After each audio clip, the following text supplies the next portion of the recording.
बच्चों, मैं दानी सर। बच्चों, हम क्लास 10 का मैथ्स का सीरीज चालू किए थे, उसमें 3 प्रश्नावली हम देख चुके थे। तो आज हम प्रश्नावली 4 करने वाले हैं। प्रश्नावली 4, इसमें क्वेश्चन 1 में कुछ क्वेश्चन दिए हैं, उसमें से 2 क्वेश्चन आज हम करने वाले हैं। तो पहला क्वेश्चन है, बहुपदों के शून्यक दिए गए हैं, बहुपदों के गुणनखंड लिखना है। ठीक है, तो ये एक शून्यक यहाँ पर दिया हुआ है 3 और 4। चलिए इसको स्टार्ट करते हैं, कैसे करेंगे। तो ये 3 और 4 ये 2 हमको शून्यक दिया गया। तो एक पहला जो शून्यक है इसको मान लेते हैं अल्फा। ठीक है, तो ये अल्फा के बराबर लेंगे।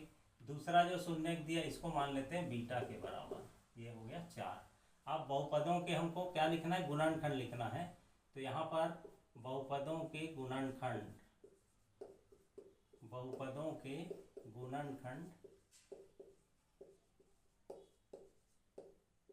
उसका सूत्र ये होता है x minus alpha into x minus beta. इस रूप में लिखते हैं। ठीक है, तो बहुपदों के गुणनखंड शून्यक अगर दिए हैं और गुणनखंड लेके बोला जाएगा तो इस प्रकार से सूत्र लिखेंगे।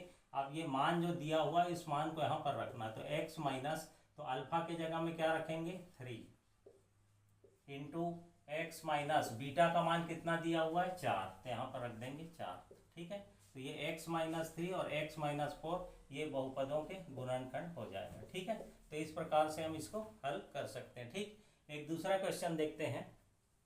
तो एक शून्यक है इसका 1/2 और एक दूसरा है -1/2। ठीक है, हल। तो सबसे पहला जो दिया है 1/2 इसको मान लेते हैं अल्फा के बराबर।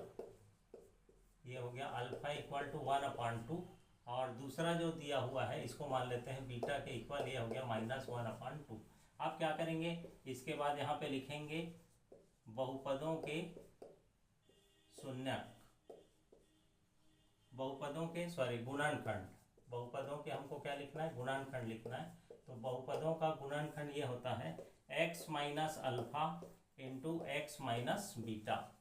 ठीक है, यहाँ पे एक चीज ध्यान रखना है, इसमें दोनों पॉजिटिव था तो +3 और +4, 3 और 4 लिए थे। यहाँ पर अल्फा का मान 1/2 लेना है, बीटा का मान -1/2 लिखना है। ठीक है, ये सूत्र होता है बहुपदों गुणनखंड लिखने के लिए, x minus alpha into x minus beta. चलिए अब यहाँ पर x का मान क्या दिया हुआ है, अल्फा का मान क्या दिया 1/2, यहाँ पे लिखेंगे 1/2। x माइनस बीटा का मान, यहाँ पे ध्यान देंगे यहाँ माइनस पहले से लगा हुआ है, बीटा का मान दिया हुआ है -1/2। तो इसको क्या करना, ऐसे कैपिटल ब्रैकेट के अंदर में -1/2 इस प्रकार से ऐसे लिखेंगे। ठीक है, तो x माइनस 1/2 और ये हो जाएगा x माइनस माइनस का गुणा करेंगे तो ये हो जाएगा +1/2। ठीक है, तो ये हमारा गुणनखंड आ जाएगा। ठीक है, तो ये जब प्लस में रहेगा तो इसका गुणनखंड माइनस में आएगा, जब ये माइनस में रहेगा तो इसका गुणनखंड जो है वो प्लस में आएगा। इस चीज का ध्यान रखना।